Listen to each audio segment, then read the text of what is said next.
What is up, everybody, and how's it going? I'm Alex Goldstick, and you are listening to the Spring Forward podcast. The Spring League is currently in its offseason as we sit back and watch what the league's former players are up to in the professional ranks. Spring League alumni continue to sign in large numbers with the new Alliance of American Football, which will begin play in February 2019. Meanwhile, NFL training camps are entering their final week, and today's Spring Forward guest is in one of those camps now. Griff Whalen is our first 2017 Spring League Showcase guest on this podcast. The wide receiver is a 6-year NFL vet who is currently in camp with the Oakland Raiders. Without further ado, let's get to the interview.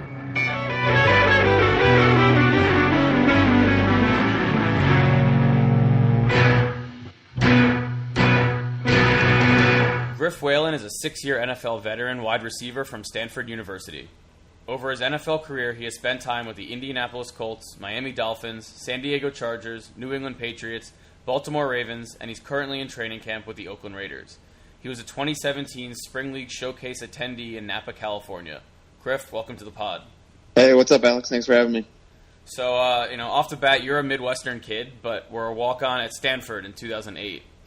So just take us quickly through what high school football was like for you, and then ultimately how you made that decision to walk on at Stanford as opposed to another guarantee if that was on the table. High school football was a blast for me. In Toledo, Ohio, we had a good team, and football's a big deal in Ohio, so took everything real seriously. Practiced hard all the time. Our coaches pushed us hard, and I loved it. So I knew I wanted to play at the next level. I actually played quarterback and safety in high school, and at 5'11" with not a rocket arm or anything, I didn't have any scholarship offers. No Division I schools offered me a scholarship to play. So from there, I just kind of looked at what options I had. I looked at football and lacrosse actually at some different schools.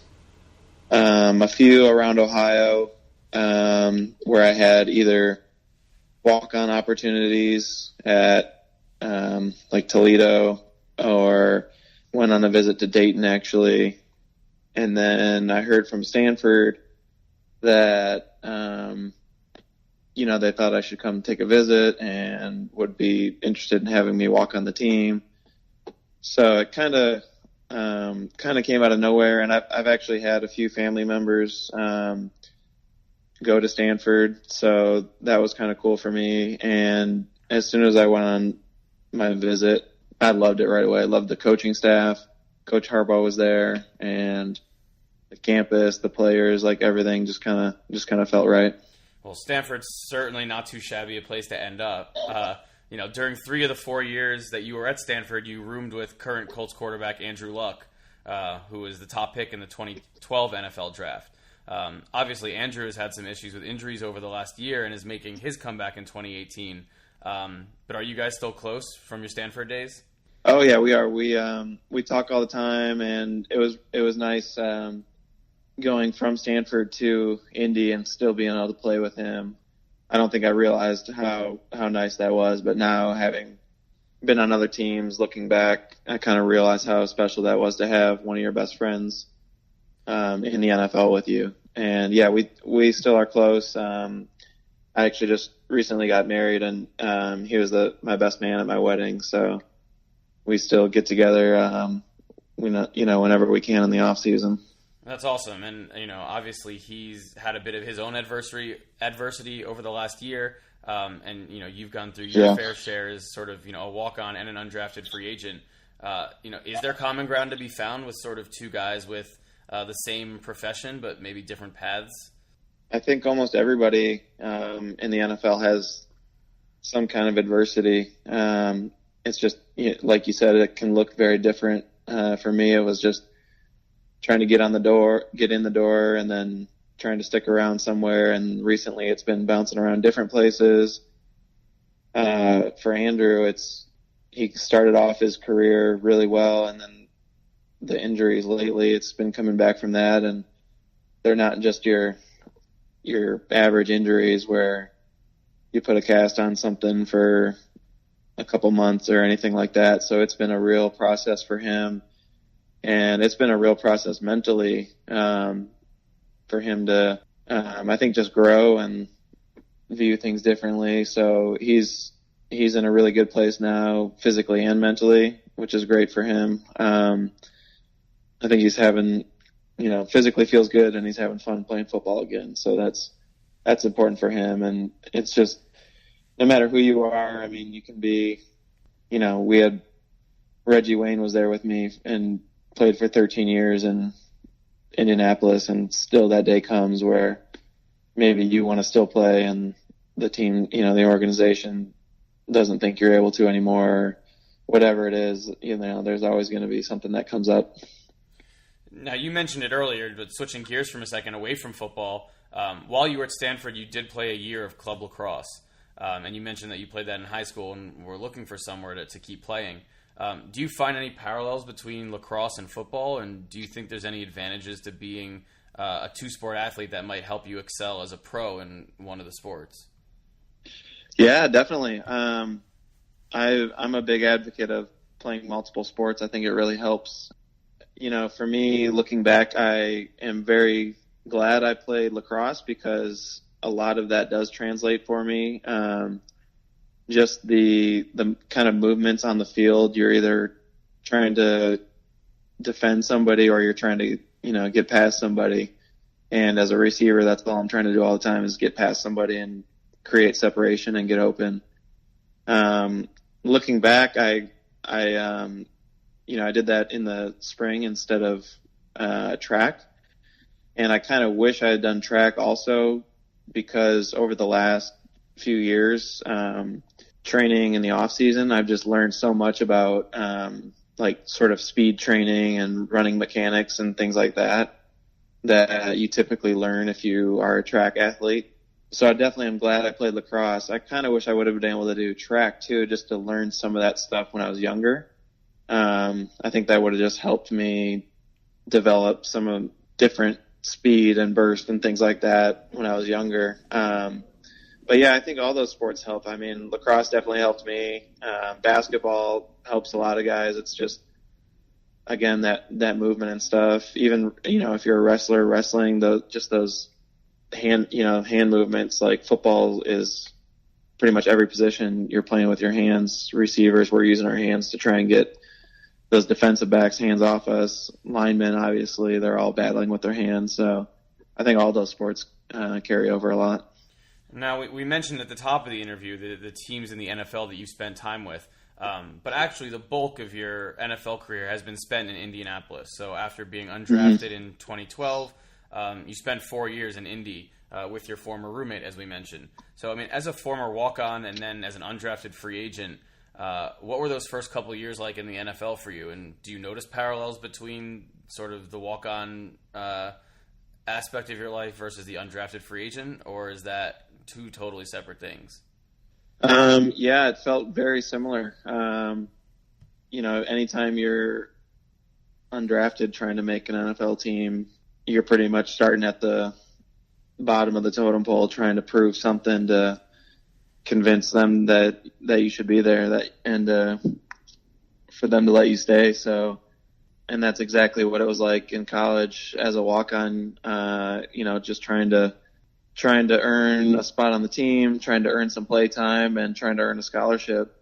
So they felt very similar, and definitely uphill battles. Just, I mean, you've got, not everything is even or fair, not at all. So, I mean, it's not like everyone starts at square one. Like if somebody is drafted high in the NFL draft, that's where they're starting on the depth chart. So, you've got some ground to make up as far as trying to beat those guys out.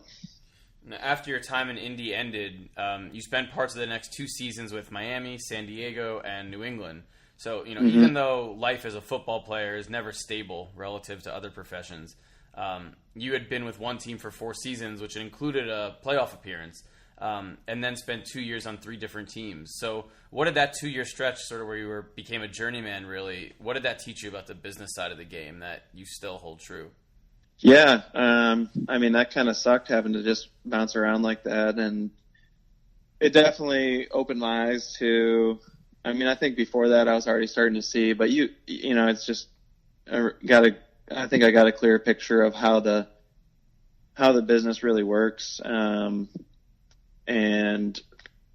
yeah, really had kind of a luxury in Indianapolis, staying there for 4 years. Obviously, at the time, I didn't know, as an undrafted rookie, I didn't know I was going to be there 4 years. So it's not like I could really plan ahead or anything like that. But definitely grateful how that worked out, being able to stay there for that long.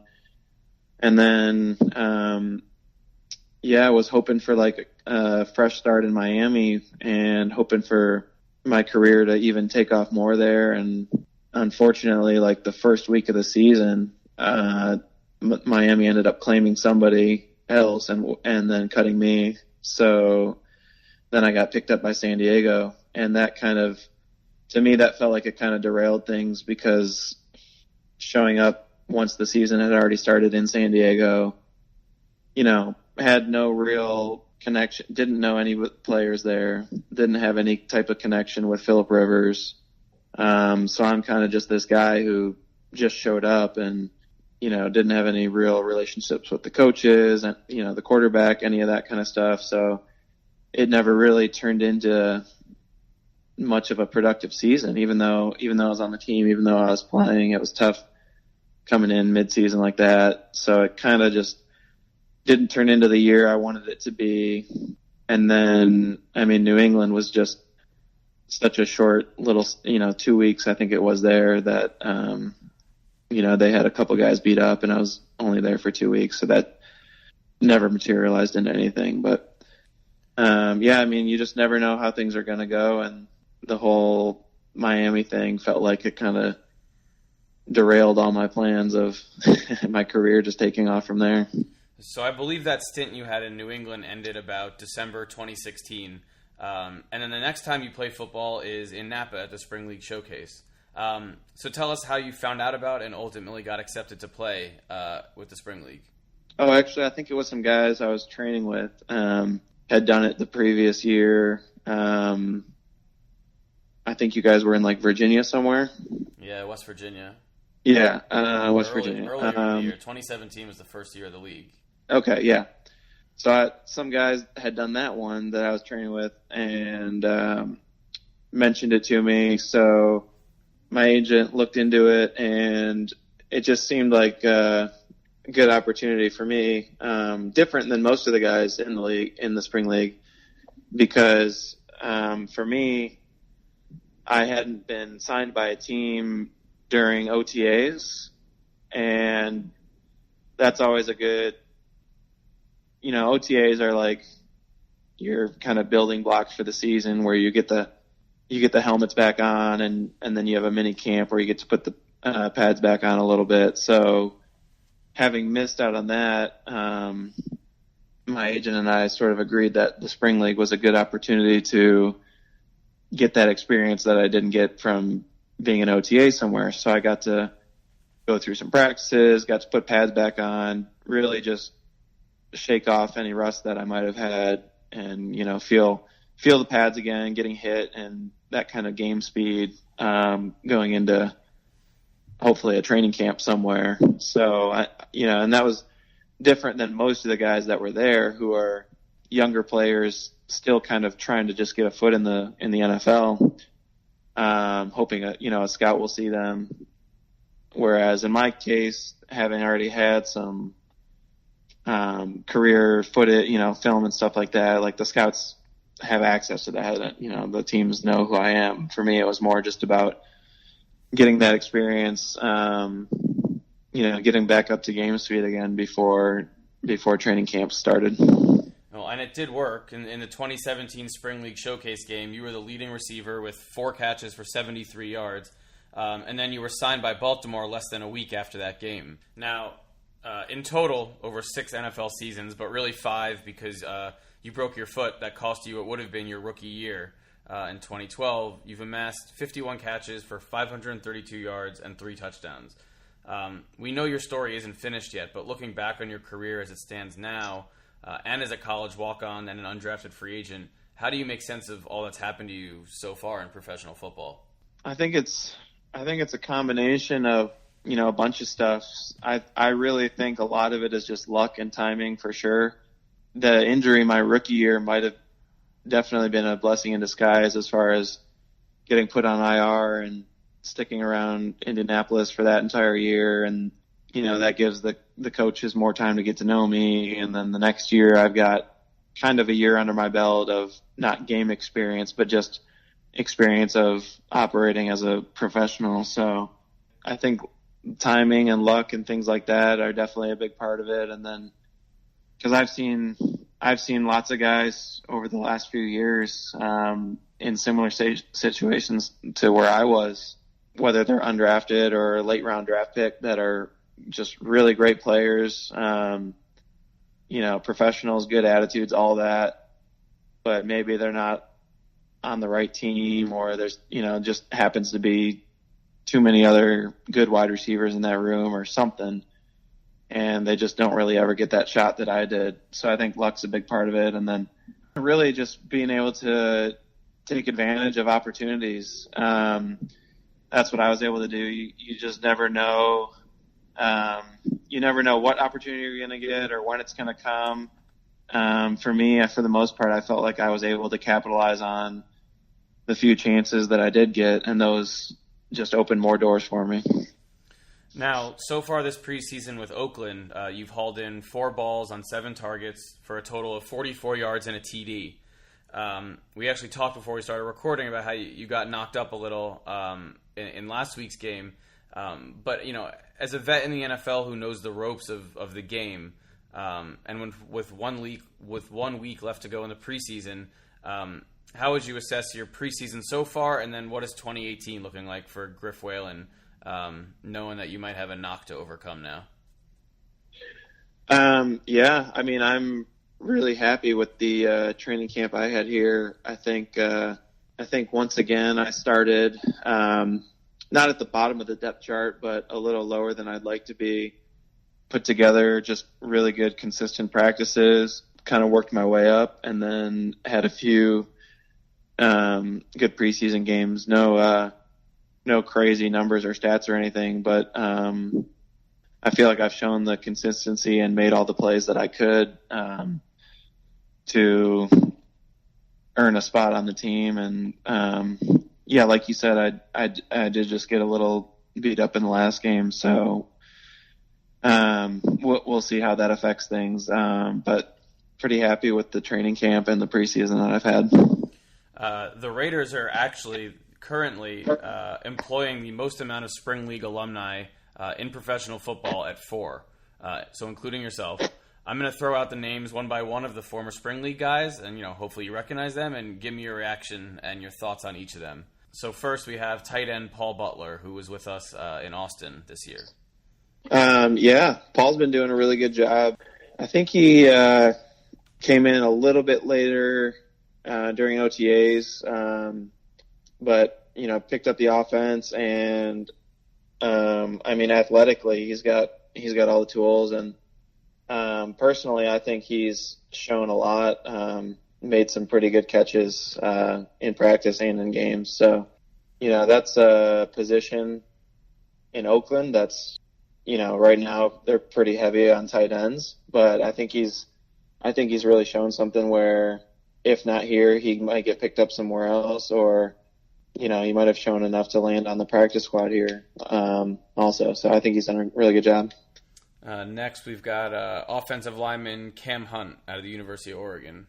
He's come in and just done everything the coaches have asked of him, and just shown that he can play at this level. So it's harder for me to evaluate those positions, offensive line positions as tight end or receiver. But from what I hear from the coaches, also he's been doing a really good job. And so the last one, someone you may have gone up against, but obviously a defensive player, is D-back Rayshawn Pringle. Yeah, a very late addition here. I think a few DBs got injured during camp, and so they brought him in, and kind of, just looked confident and made some plays right away. So I honestly have no idea what's going on with the DBs. As, there's a few injuries, and some guys are playing well, some guys aren't. So I think he's got as good a chance as anybody.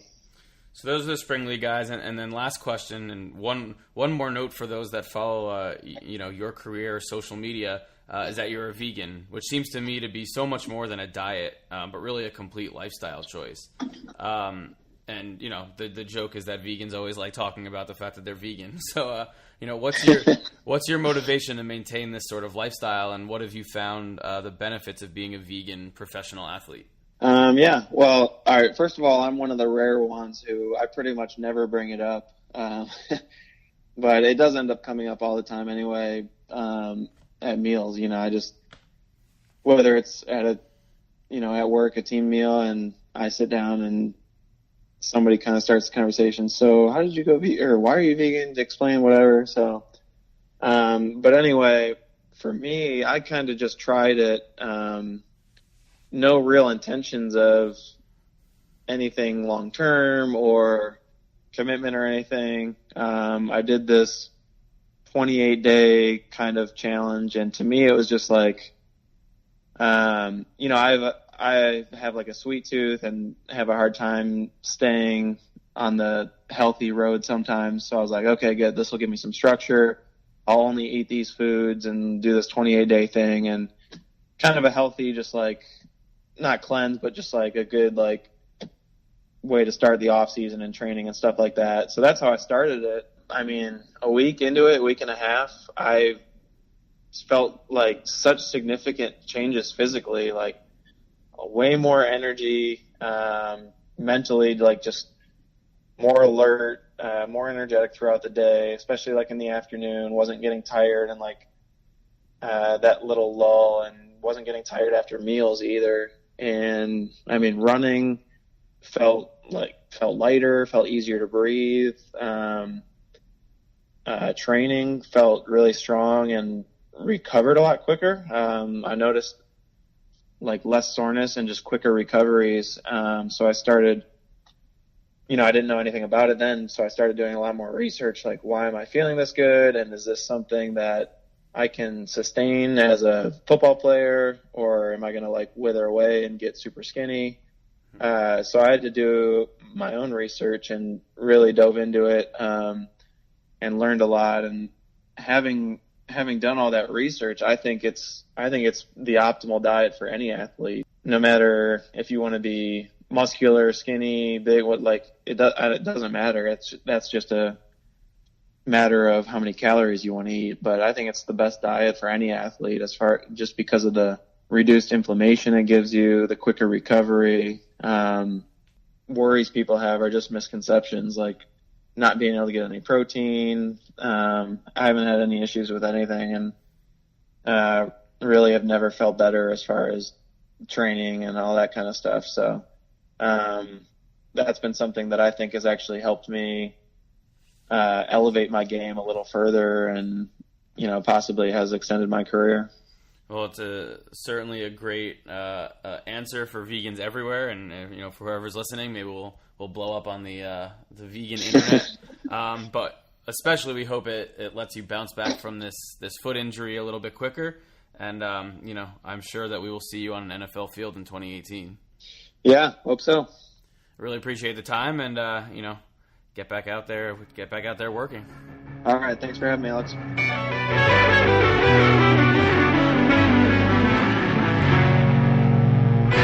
That will do it for this episode of Spring Forward. Best of luck to Griff and the other Spring League alums in Oakland as they battle to make the Raiders squad. We'll be keeping a close eye on Griff's injury news and hope he heals up fast.